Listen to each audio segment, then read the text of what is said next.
Hey everybody, welcome to Late Night Kung Fu Podcast. I am Bei Logan, welcoming you, and here is my fabulous, funky new co-star, Leanne Wu. Hi, How are you doing? I'm good. And Leanne and I met. Leanne was actually coaching my daughter Taya in Wushu at Lei Fai's Kung Fu Academy. Was that how many hours a week were you teaching her? One and a half. Which is probably about as much as Yeah. anybody can handle teaching Taya. And now Leanne's working with us here at Real East. And of course, on the podcast, we're going to be talking about Kung Fu cinema because I can't really talk about anything else. And to this episode, we're going to talk about a subject close to my heart, which is the late, great Bruce Lee. I'm always happy to talk about Bruce Lee, but particularly today, I have a vested interest in talking about Bruce Lee because I have a new book out, the title of which is... Bruce Lee and I, a biography and a memoir. Indeed. Now, I'm curious, looking at people of your generation, Leanne, because you've done wushu, you've done boxing, so you have a similar flight path to what Bruce Lee was doing. Have you ever seen a whole Bruce Lee movie? I have not. So what is it that, how are you aware of him? He's like a legend. Like, he's always there. Like, you will always know about him. Like, he's so, like, significant, especially in, I don't know, like, probably, like, Asian action movie. Because, like, Right. it's kind of like the first time you see this huge superstar in, like, a Hollywood movie with this kind of, like, representation. Right, so Kinda. if you as an Asian person, the only Yeah. time you really see, well, the first major figure is Bruce Lee, is Yeah. another Asian, right? Interesting. And then, I guess, because you did wushu and now you're doing boxing, and in a way, Bruce Lee's interesting because he's another guy who kind of like combines the different arts, right? I mean, he did kung fu and then he did boxing moves as well, which is harder, by the way, wushu or boxing for you, Wushu is a bit easier because I've been doing it for 10 years. right? But then boxing, I've just started for like the last 2-3 years. Right. So boxing is definitely a lot harder, and it requires a faster reflex. Right. So it's a different thing, but Got I it. enjoyed both of them. So Okay. So when I came into doing a Bruce Lee book, it started as a smaller volume and it grew and grew and grew. And part of the rationale for doing it was I just felt that I'd had so many unique experiences that were unique to me. Whereas I think there's a lot of people like yourself who probably saw Bruce Lee as an idol, an icon, and then inspired them. And I meet people from all different ethnic groups and all different walks of life who've been inspired by Bruce Lee. And in my case, I was fascinated by him as a child, and then grew up and then kept kind of intersecting with Bruce Lee's life as I moved up to the age that I am now, late middle age. So I thought my book could have a unique perspective. Like somebody else might write a biography, like my friend Matthew Polly just wrote a really wonderful biography of Bruce Lee, kind of telling his story from when Bruce Lee was a child until he's passed away. And my book, I think, covers some of that same ground, but then also looks at Bruce Lee from my unique perspective. Like, for example, there's a famous film of Bruce Lee called Fist of Fury, Zheng Momun, and my favorite of his Chinese movies. And then there's the TV series, and there was the movie, and then there was a TV series called Fist of Fury. And I appear in the TV series Fist of Fury, playing the Russian boxer. And so I kind of I related especially to Fist of Fury. So chapter one chapter is talking about Fist of Fury, and then the next chapter talks about me playing in the TV series Fist of Fury. And Bruce Lee left behind an unfinished masterpiece, Game of Death. And I kind of found the lost footage that Bruce Lee had shot for Game of Death that no one had ever seen. So I kept feeling in my life, I kept having unique Bruce Lee related experiences, and that kind of fed into the book. So what do you think is the most commonly asked question about Bruce Lee? Not who he is, but like him as a person. Right, really. what was 'Cause, he like? Yeah, exactly, because like he's such an icon, like a distant icon that we only heard of him. We don't really know who he actually is. So I think the most common question would be who he actually is as a person, rather than behind like the superstar Bruce Lee. Right. Like what else is of him? I know. I think it's interesting because I think like many, all people, like Walt Whitman said, being large, you contain multitudes. I think that Bruce Lee had a different aspects of his personality as an individual.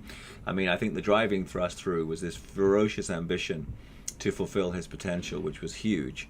And primarily, I think, not to become the leader of some martial arts cult, but to become the biggest movie star in the world, which he certainly had accomplished by the time he passed away.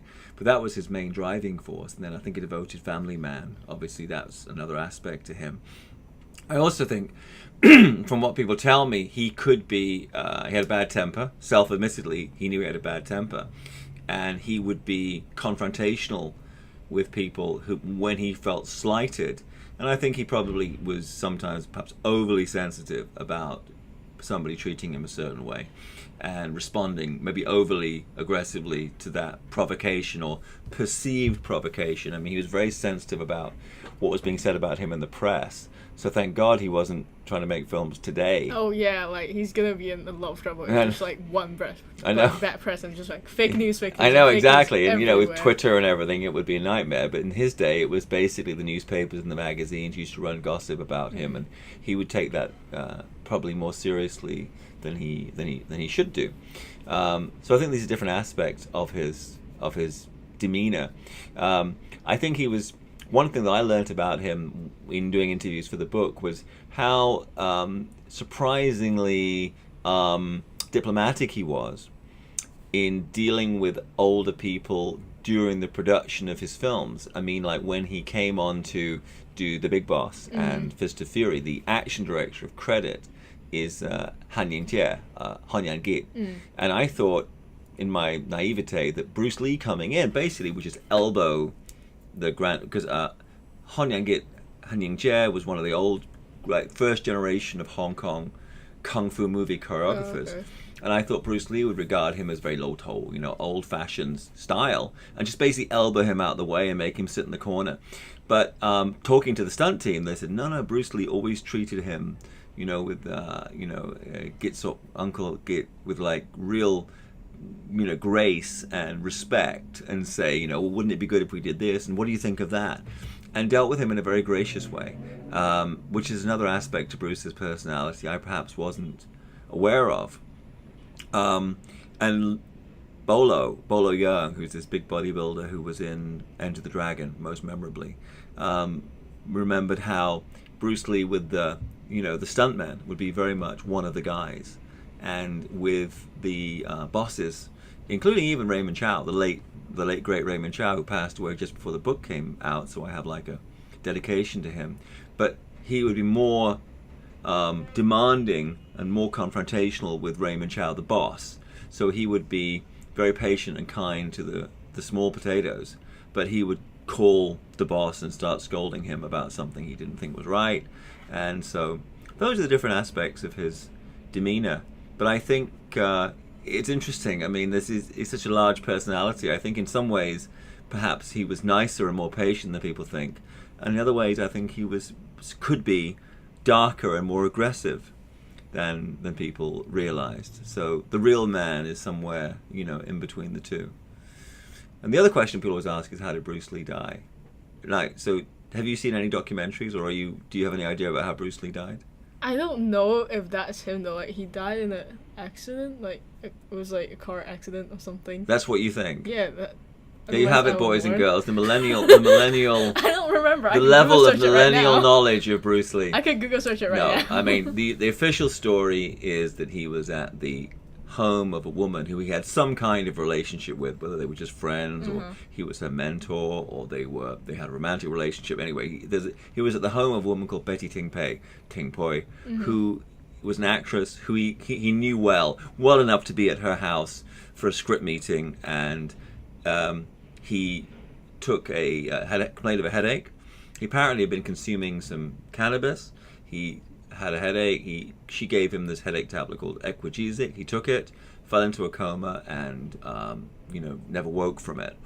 And so the coroner's verdict was death by misadventure, and the idea was that somehow he had a hypersensitivity to the headache tablet. And the thing that really upsets that theory is the fact that Bruce had had a similar attack to the one that killed him several months earlier, when there's no suggestion that he ever took Equagesic or any other headache tablet. He just ingested a certain amount of cannabis and collapsed at the Golden Harvest Studios, was rushed to hospital, in a state where he was very close to death. But he survived, basically because they got him to the hospital in time. And I think the reason that he died the second time was because he had the same kind of attack, but at somebody's private home, and there were sensitivities about, there's trouble getting sensitivities about him being found in somebody else's home, in a woman's home, and getting him to the hospital in time. And that's why they delay, and that's probably why he passed away. And then the question is, like, what was the cause of this seizure, this stroke, the cerebral edema that killed him? And in Matthew Polly's book, who's a good friend of mine, Matthew was actually based out of my offices, not this one, but the old offices, when he was in Hong Kong researching his book on Bruce Lee. He came to the theory that it was actually heat stroke, or a form of heat stroke, that killed Bruce. I don't buy into that. I think, well, I explain in the book what I think the actual root cause of his demise probably was. But the other thing that was interesting was in researching the book, or actually I was kind of producing films at the time and writing this book as a sideline. And a wonderful old veteran actor, Fan Moi San, was playing a role in a movie I did called Attrition with the actor Steven Seagal, and a Chinese actor called Fan Su Wong. And Fan Su Wong is the son of Fan Moi San. And so it was a real honor to work. I think Fan Moi San hasn't made a movie in 20 years, so it was great to bring him back. But in the course of going through doing his medical checkup for the insurance and everything, I spent a lot of time with him. Elizabeth and I spent a lot of time with him. And then we were just asking him questions, more for my 36 Chambers book, about his experiences at Shaw Brothers, his experiences at Golden Harvest. And then somewhere out of the blue, my wife says to him, why do you, how did Bruce Lee die? And he starts coming up with a completely different story to the conventional one. And it's in the book, and I put it in the context of, I don't know if this is the truth, but the interesting thing is I know he believes it. And it's interesting, I would use a parallel was, have you heard of Bigfoot? Yeah. What's Bigfoot? It's a mythical monster. That lives where? That lives in the old ass forest. Right. Have you ever seen the film of Bigfoot? No. Okay, so basically back in, I think it's the 1950s, or maybe the 60s, but many decades ago, in North America, there were some people out filming, and they happened to film what appears to be a female Bigfoot Sasquatch creature. And there was lots of talk, or maybe it's somebody in a suit, in a hairy suit, whatever. And then time passed, and they actually analyzed it in some depth with the technology we have now, and they said it would be very hard for somebody in a monkey suit to walk in the way this creature was walking. And they analyzed it and tried to see any evidence visually. And I was watching the documentary, and I'm still a bit like, yeah, come on, big monkey creatures live in America. And then they had a guy there who had never spoken for all the years since this happened, and he was the old, like a trapper, he was a hunter. And he described, and he's obviously very experienced, many decades of being in the woods. He had never seen a creature like this, he said. And he was getting ready to shoot it if it was going to come towards them, if they were in danger. And he was incredibly credible, because you were incredibly credible, a contradiction in terms. He was utterly credible, because you think, why would you come out and lie? If you were going to lie, you had done it in the interim years and made a lot of money. But they just found this guy, and he was there, and he did the interview. I found that really convincing, not the scientific explanation, but the first-hand description. And so when Fan Moi San told me this, I had the same feeling of like, I don't know enough to know the facts, but I know this guy believes it, and he's very credible. Because Fan Moi San, self-admittedly, had an equally strong relationship in the film world, in the gangster world, in the Hakusai Warrior, the Triad world, and in the police world. Because in those days, the police and the triads were very much connected in the 60s and 70s Hong Kong. Not now, but in the old days they used to be. And so he had those three lines relatively uniquely 3 lines of communication. He knew all the film people, he knew the police, and he knew the triad people. So he had his version of it, which we recount in the book. Because I mean, there's always, I think, there was the challenge in this book of relating my own experiences and my own unique experiences, and also the challenge of, yes, how do you come up with something new? Well, obviously, talking to you, I realize it's all new, so you'll really enjoy reading it. But then a lot of our fan base have read the other books on Bruce Lee, and they are really, kind of like interested to know what's different in this book as opposed to the ones that have come before. So, I mean, okay, let me ask you this question. So, when Bruce Lee came back to Hong Kong, obviously the films he made stood the test of time more than the other movies made in Hong Kong. Why is that? Were they better films? Maybe it could be a better film, but I think that, okay, I'm just gonna make like a metaphor, like how like Michael Jordan, when he left, the Bulls, and then he came back, people were more hyped about him because they have like heard about him and what he has done. So maybe the same thing happens. So like people from Hong Kong is really proud to have like a Hong Kong like superstar in America, in Hollywood especially. And then when he came back, more people are willing to support him because we've all heard like great things about him and be like, okay, well, this is the new superstar. Let's all go out and support him because he represents who we are, kind of. So yeah. That is an interesting metaphor. I think it would have it would hold more water if Bruce Lee had success in Hollywood of the level he expected to have. If he'd made Silent Flute, the movie he wanted to make with James Coburn, and that had been a hit, and then he had accepted an invitation from Run Run Shaw at the Shaw Brothers, the biggest studio, to come back, what you say would have actually been the case. I think there was an awareness that there may be some potential in Bruce Lee, because he did come back to promote the screening, I think it was a Green Hornet in Hong Kong, and then on Hong Kong television he did a demonstration on a TV series, TV show, I think it was Enjoy Yourself Tonight, where he demonstrated his martial arts skill. It's interesting because people say, well, that was what made him somebody that you'd want to hire. But I don't know that being able to break boards and do kung fu very well means that you can star in a movie and the movie be successful. My own feeling is that Bruce Lee was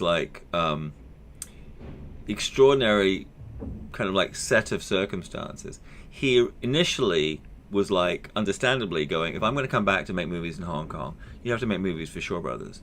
Because again, I mean, this is something where your generation perhaps is not as aware. Shaw Brothers was the greatest filmmaking machine in the history of the industry. And I talk about it at some length in my other book, 36 Chambers of Kung Fu Cinema, Part 1 and 2, talk about the history of Shaw Brothers Studio and how they made, basically redefined Chinese language filmmaking with these Technicolor masterpiece films. And you helped me translate some stuff the other day, Duk Bei Do, One-Armed Swordsman, and all those movies we're talking about, directed by Lau Ga-le, they were all made by Shaw Brothers Studio. So Shaw Brothers Studio was the place that you wanted to go to make movies. And Bruce Lee's main rival was the guy that starred in Duk Bei Do, One-Armed Swordsman, is an actor called Wong Yu, Jimmy Wong Yu. And Wong Yu was the first guy to kind of not use a sword in the films in the modern color Shaw Brothers era, and just use fists and feet. It's Kung Go. And he did a film called The Chinese Boxer, which Wong Yu directed for Shaw Brothers. And it was really successful. So there was a rival company, Golden Harvest, and there was Shaw Brothers. And Shaw Brothers were very kind of dismissive of Bruce Lee. They were like, yes, we'll sign you as a leading actor, which meant they must have seen some potential, otherwise you wouldn't even make that offer. But they were worried that other actors would resist Bruce Lee would be unhappy if Bruce Lee got a better deal. So they just offered Bruce Lee their exact same rates, that the same deal that they gave to the other actors, and Bruce Lee was like, well, I don't want to do that, and I want creative control. They wouldn't give him creative control. So then instead, he had to go to the second choice, the distant second choice, which is Golden Harvest. And what I hear people say is, well, Bruce Lee came back to Hong Kong and he was shocked at the primitive nature of Hong Kong filmmaking. No, he was shocked at the primitive nature of somebody, Golden Harvest, making a Hong Kong movie in Thailand cheaply. But if he had been working at Shaw Brothers, if you look at Duel for Gold, which was the film that it was directed by Bruce Lee's childhood friend Choi Yun and brought out at the same time as The Big Boss, the Ton San Dai Hing, the film that made Bruce Lee a superstar. Or if you looked at Chinese Boxer, or if you looked at Duel of the New One-Armed Swordsman, which was made by the director Chang Chit, the same year as The Big Boss. Mm-hmm. If you look at those movies, you really feel this is like you feel that Bruce Lee must have been shocked at the level of the production he was being asked to star in. And it's a misapprehension that Bruce Lee came back, and because he was in Hong Kong, he had to be in a cheap film. He happened to come back and be in a cheap film. But that worked to his advantage, because when he showed up in Thailand to make The Big Boss, I mean, they weren't shooting The Big Boss in Thailand because, you know, they wanted to show beautiful temples and these wonderful backgrounds, because none of that's in the film. They were shooting in Thailand, I think, because it was cheap. And they didn't have a studio backlot, so it was cheap to go to shoot in Thailand. And what made it good for Bruce Lee was when he showed up, they already had, as I mentioned earlier, Han Ying-tie, the action director, had all this stuff worked out like a Wong Yu movie. Now, in Wong Yu's films, Wong Yu would fight and fight and fight. It was like a video game, you know, when you press the switches and the kid that goes bounce, bounce, bounce, fight. That's what Wong Yu would do. And basically, he would win because he would keep hopping around, kicking everybody till he was the last man standing. So they had the choreography copying the most successful guy of the day, which was Wong Yu. So Bruce Lee shows up, and Han Yang goes, well, you know, you're going to do this. And Bruce Lee says, I'm not doing any of that. These are the small potatoes. It should take me one kick each to knock out each of these guys. So I'm just going to kick 1, 2, 3, 4, finish, and then I'll just stand there looking cool. And now, of course, we go, well, that's the Bruce Lee style. Woo! And then you stand there looking really amazing. But at that time, nobody was doing that, at least not Wong Yu wasn't doing that, and that was who he was meant to be copying. So the director, Lo Wai, was like, you know, what is this shit? And so he goes to Raymond Chow, the head of the studio, and says, you got to make this guy fight. He's not doing anything. It's like he's just doing one kick and one punch. And, you know, no one's going to want to pay money to go and watch a guy do these simple movements. And this is the genius of Raymond Chow as a producer. Raymond came in, saw the dailies, saw what Bruce Lee was doing, and he was like, wow, we'll do it his way. And this was a real roll of the dice, because I don't know how it would have played out, but there's another reality where, you know, I think Run Run Shaw, the head of Shaw Brothers, would just have suspended production. If he didn't like what he was seeing in the dailies, and he did it many times, he would stop, rethink, and reshoot. That was the way things were. There's a reality where you see 3 days of dailies from Big Boss if it was being shot at Shaw Brothers, and says, okay, stop, no. Bruce, you're either going to fight like Wong Yu, or you're going to fight like, you know, traditional, the way we want it, or we forget about it. And would Bruce Lee have had the same impact if he could not define at least the fight scenes? You have to wonder.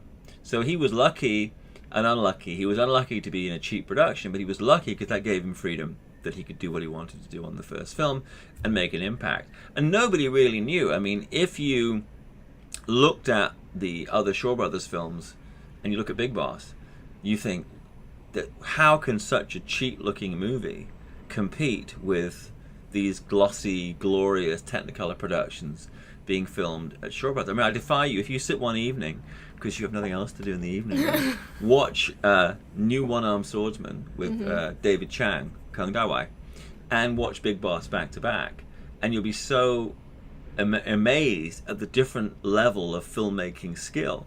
And this is something I talk about in the book, and maybe it's I don't know, it sounds sacrilegious to say anything negative, isn't the right word, but like I'm trying to look at Bruce Lee in the context of the whole of the Hong Kong film industry, rather than just saying, as many books seem to, the Hong Kong cinema was way behind the times. There was no work of any merit going on, and Bruce Lee showed up, and suddenly his films were better than the other movies.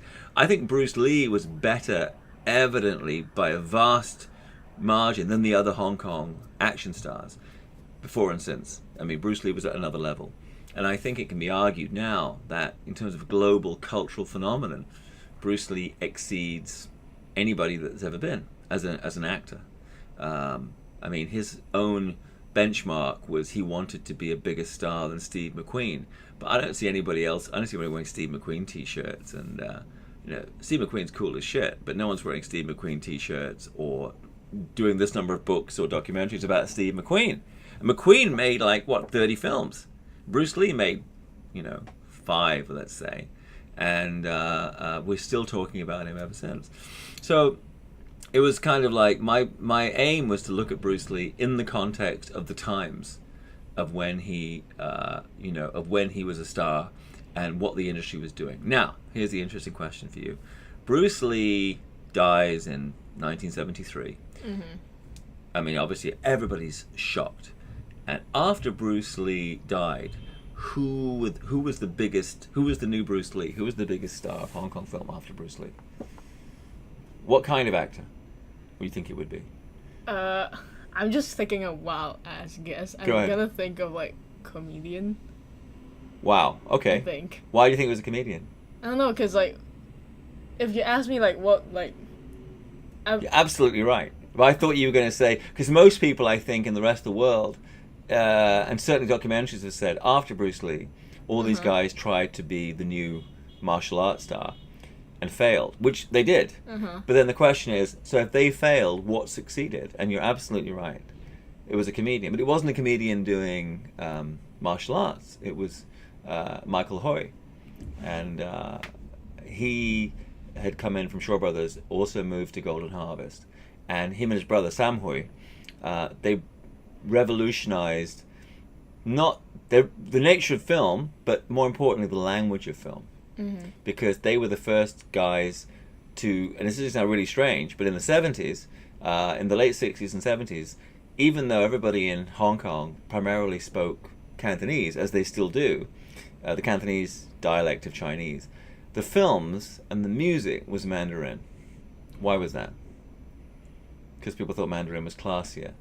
And that's what they thought. And so Cantonese films and music was regarded as being kind of low class and cheap.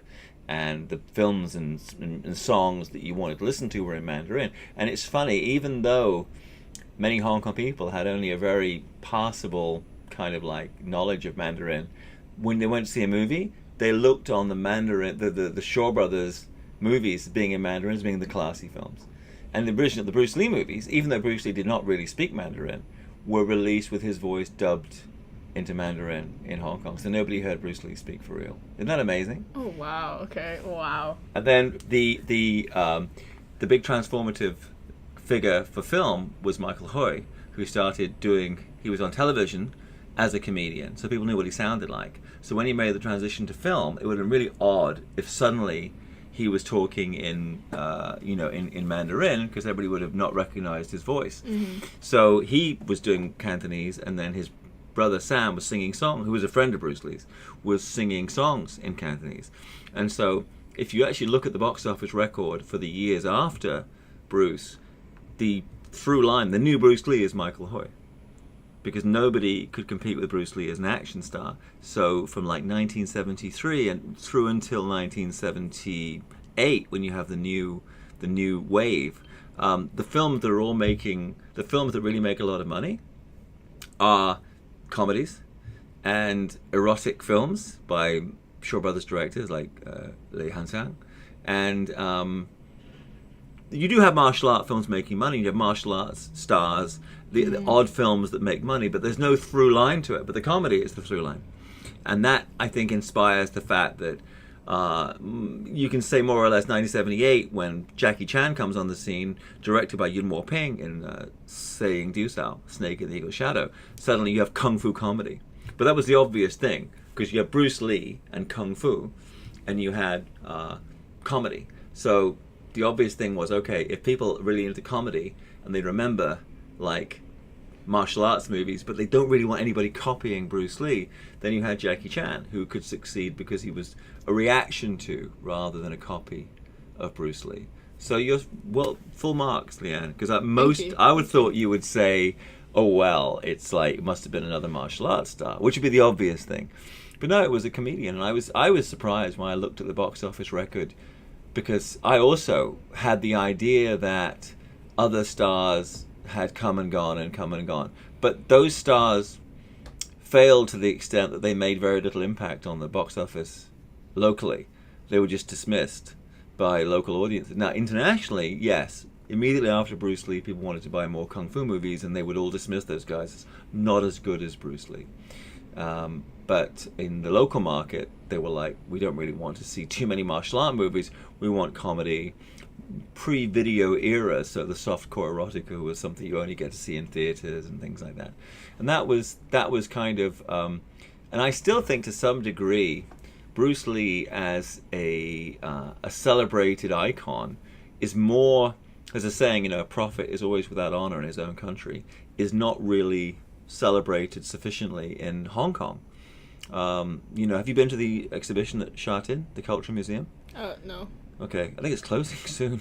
I donated some stuff to it. Oh, okay. But and there was talk of turning Bruce Lee's former home into a museum for him, which would have been a great idea. And we just found out in the newspapers yesterday, I think it was, as we're recording this, that there's talk about the fact that Bruce Lee's former home would be knocked down. Do you know where his former home is? I'm going to say somewhere in Kowloon. Yeah, Kowloon Tong. Oh, okay. It's in Kowloon Tong, and it's in Cumberland Road. And I remember when I first came to visit Hong Kong, I think I was your age. I was your age. I was then the age you are now. I was 20. Okay. Came to Hong Kong for the first time and went to take a photograph outside Bruce Lee's house, which already was a love hotel. Do you know what a love hotel is? Yes. Okay. I am tell 20. the listeners what's a love hotel. People go there and have sex, I guess. Right, but why don't they just do it at home? I don't know. Because they don't have to clean up. No, it's because people don't have to clean up. It's because people, in Hong Kong, young couples, don't they live with their parents? Oh yeah, they live with their parents. All right, okay. Yeah. So I'm feeding you the prompt lines here. Yes. So basically, they go to love hotels because they've got nowhere to go. You're the only one that doesn't want to clean up afterwards. All the others are going there because they've got nowhere else to go. So Bruce Lee's home was a love hotel. Until then it was been abandoned for the last while. And recently, the good news, which I thought took to be, well, the best news would have been if somebody turned it into a full-time Bruce Lee museum. Yeah. And I absolutely don't know why the Hong Kong government wouldn't want to do that. I mean, there's no other jurisdiction in the world where you have your national icon, who's really under-celebrated. I mean, it's great that you have the Beijing Museum and the Sun Yat-sen Museum and the Tea House and the Tea Cup Museum. But Bruce Lee is if you ask anybody in America, what's in Hong Kong or in the world, probably they'll say Bruce Lee and Kung Fu. And so I feel we should celebrate it a bit more.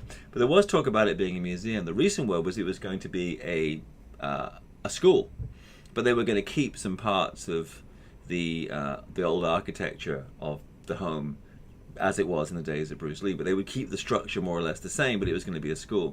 The latest news is that they were going to demolish the place, which of course all the Bruce Lee fans are up in arms.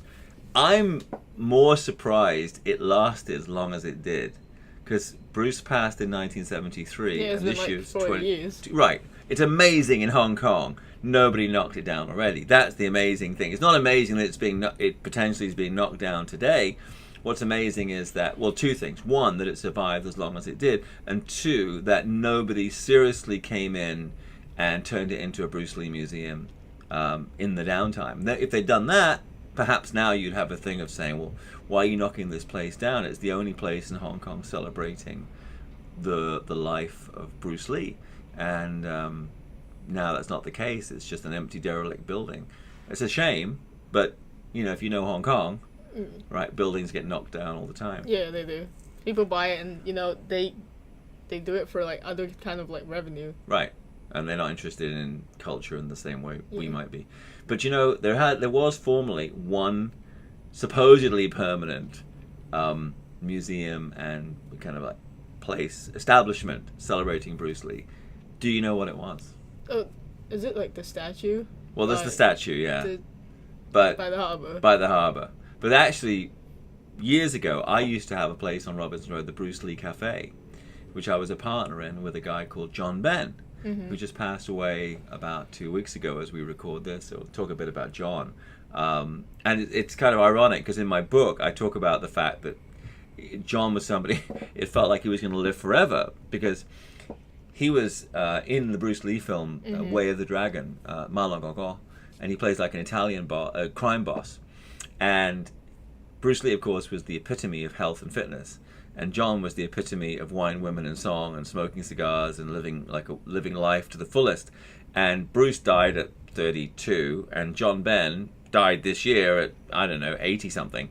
So it's just kind of like there's a weird kind of dichotomy. You think, wait a minute, which is the most healthy lifestyle here? You know, this guy's smoking cigars and drinking too much, and Bruce Lee was like training like a madman. So, you know, you go figure.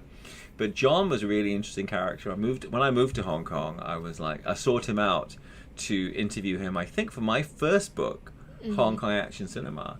And he was this real bon vivant, living the high life. I was just amazed that I could befriend this guy who'd been in a Bruce Lee movie. It was just, I'd watched him on the screen when I was in my home city of Peterborough, England, and he's alive and hanging out with me. And then I was working at a film company that owned the rights to the Bruce Lee movies, and he wanted to open the cafe, so we teamed up, and we had it on Robinson Road, which is just up from the mid-levels in Hong Kong. And I lasted a couple of years. If you go into the book, there's a whole chapter, Tales of the Bruce Lee Cafe, talking about the ups and downs of it. But John was like an amazing character. He'd had an incredible life before Bruce Lee, and he had an incredible life after Bruce Lee, but I think everybody would know him. He's defined by the fact that he was in a Bruce Lee movie. So we had the Bruce Lee Cafe here. It's tough. Themed restaurants don't seem to work in Hong Kong. Oh yeah, I don't think they do. They rarely do anymore. Planet Hollywood came and went. Periodically in the time that I've been, can you remember Planet Hollywood? I don't even know they were here. Yeah, Canton Road. Oh wow. And but you know, when I was first moving here, so like 20 odd years ago, more than 20 years ago, but periodically they superstars like Jackie Chan, even I think after his passing, somebody opened the Leslie Cheung Wing Cafe, and I think Angela Baby had a place here. You see, you're giving me that look. You've never heard of this? These are all news to me, right? I know. Well, you know what happens is, they tend to open them and they have a big, as we have the same thing. You have a big fanfare when you open, you get all this news and whatever. And then slowly it dies down and you're just like, it dies down, and then people go there and it's just basically another restaurant, because you're not going to go there and see Leslie Cheung. Well, you know, Leslie had passed away, but you weren't going to see Leslie or Bruce Lee. But even Jackie's restaurant, you were not going to see Jackie Chan or whoever was the famous name who had opened the restaurant. You're not going to go and see the guy there, nor indeed were you likely to meet movie stars in Planet Hollywood that often. So I don't think they didn't stand on their own 2 feet. But it was interesting when we had the Bruce Lee Cafe. I always remember when we opened, we had contacted the local media and said, well, we've got this place, it's a cafe, but it's got memorabilia, like Planet Hollywood. It's got Bruce Lee memorabilia, it's run by a guy that was in a Bruce Lee movie. We'd actually spent a lot of money outfitting the place, and we had a big opening. And we, spent money and opened, and we were running it as a business. And then I opened the newspaper, and the headline, which I thought would be, finally, Bruce Lee restaurant, Bruce Lee museum opens in mid-levels. It was rival Bruce Lee museums to open. And so I'm like, what? So I read down, and basically it acknowledges what we had done. And then it says that the Bruce Lee Club in Hong Kong was planning, hoping, wishing to open somewhere in Kowloon, in Tsim Sha Tsui, which they're planning, hoping, and wishing to this day. I mean, nothing's ever been materialized. To me, it was like, there's a huge difference between planning, hoping, and wishing, and actually doing it. Opening it. Right. So the headline, but I think it reflected part of the problem. And I do get it now, and I think I should have been more sensitive of this.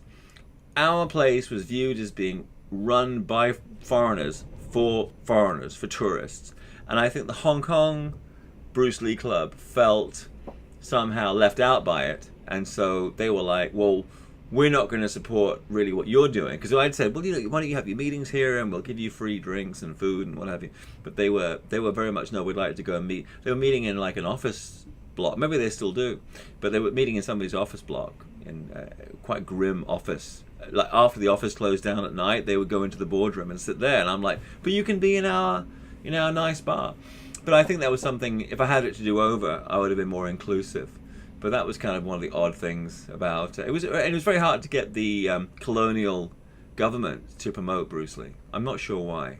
I remember we spoke to the Tourist Association of the time, and there was a fellow called Peter Randall who was there, and he was like, we can't promote something like the Bruce Lee Cafe because it's a commercial venture. And I'm like, what about the Jumbo restaurant? You promote that. Well, it's different because it's part of Hong Kong culture. I'm like, yeah, well, Bruce Lee is as well. So it was... when people ask me, why isn't there a Bruce Lee museum, I often think, well, I can understand why you would ask and why you wouldn't know.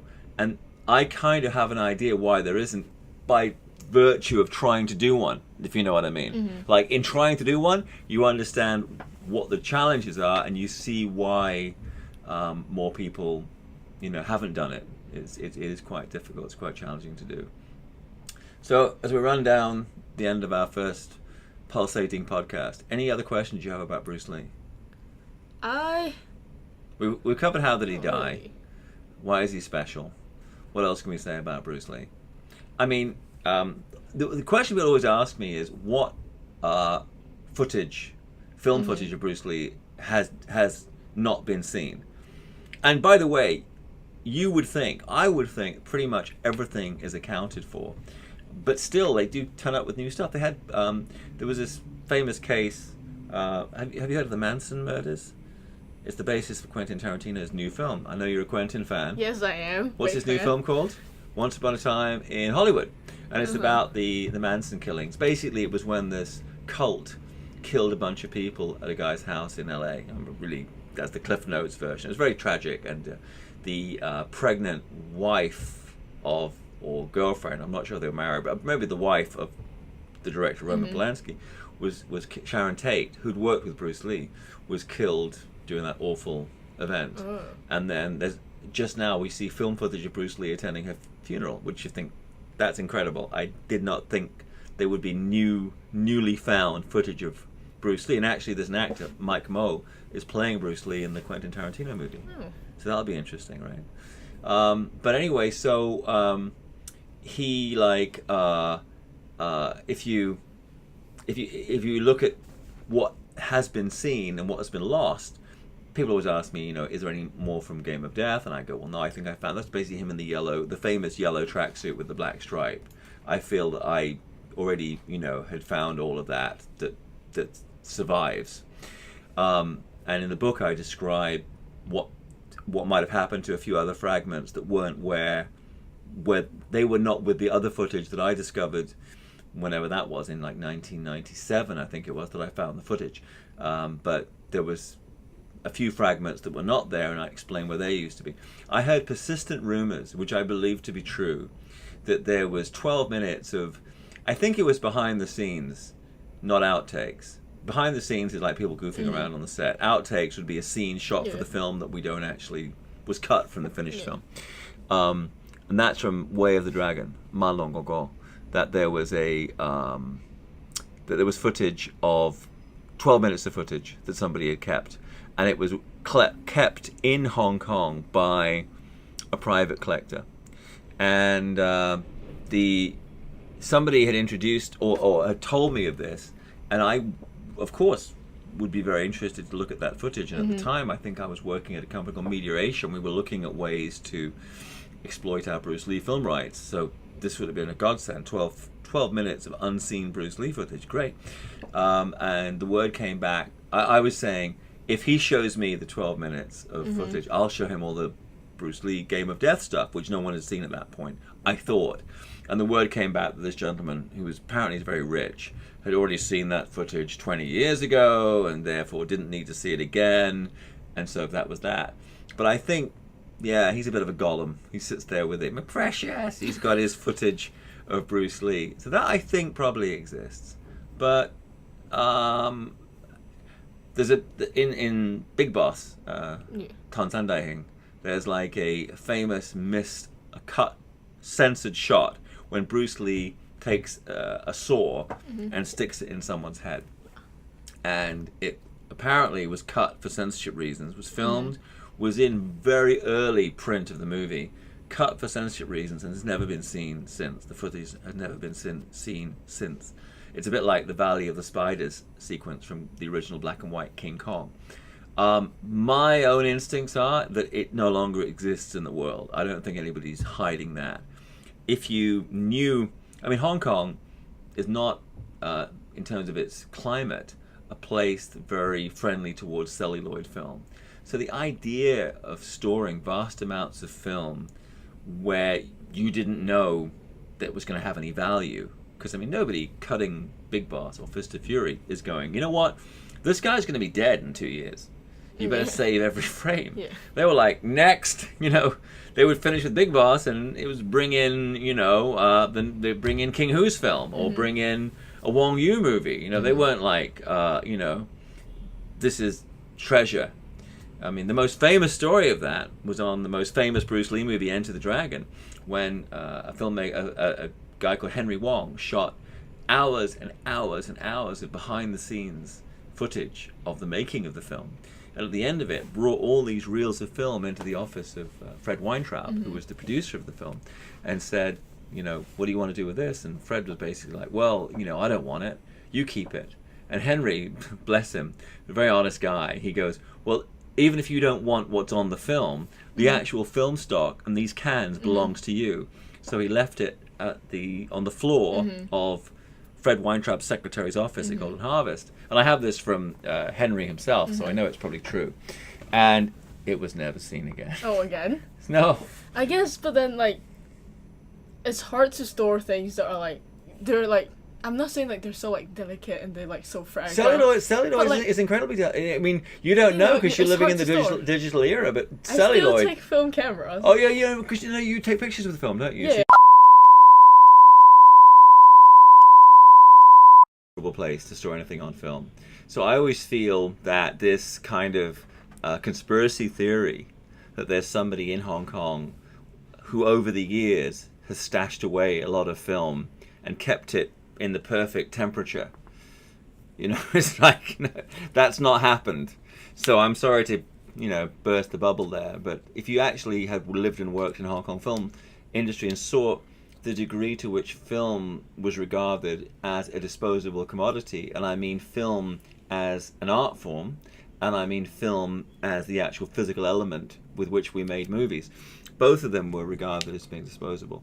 So I think it's not surprising to me in the least that pretty much everything of the Bruce Lee movies seems to have been lost to the mists of time. So that's don't want to end on a downer note, but anyway, so there's that. We talk about missing footage and a lot more other fun things in Bruce Lee and I. So I hope you guys enjoy the book. If you want to reach out to me, you can at bay@realeast.com. Bay, B-E-Y, at realeast, R-E-E-L-E-A-S-T, B-E-Y at REELEAST.com. And I'd love to hear your comments on the book and questions and anything else. And we have a lot of memorabilia available also on our realeast.com. So thank you, Leanne, for coming in and riding co-chair on my inaugural reboot of the podcast. And thanks so much. Have you had a good time? Yeah, I did. I learned shit some new stuff, you know, good knowledge. It's always good to learn stuff when you're not doing it for a grade. Are you going to go buy some of those Essex Tiger sneakers that Bruce Lee used to wear in Game of Death? Are you going to buy those now? No, but... Because you're the sneaker queen. You know, Bruce Lee had this really popular streetwear brand called Supreme. Yeah. So it has one of his picture put on their Supreme t-shirt, and now it's selling for $300. Wow. So how many sneakers do you have, by the way? 78. 78 pairs? Yes. Wow. And how many? I have one. Exactly one. And what's your most expensive one that you have? One that's from 1994. Really? Yeah, Air Jordan 1 is it's been here for like 24 years. I haven't worn it. It's like a collectible now. If I buy you a pair of the Bruce Lee ones for Christmas, will you wear them? Probably not. Okay. Well, there you go.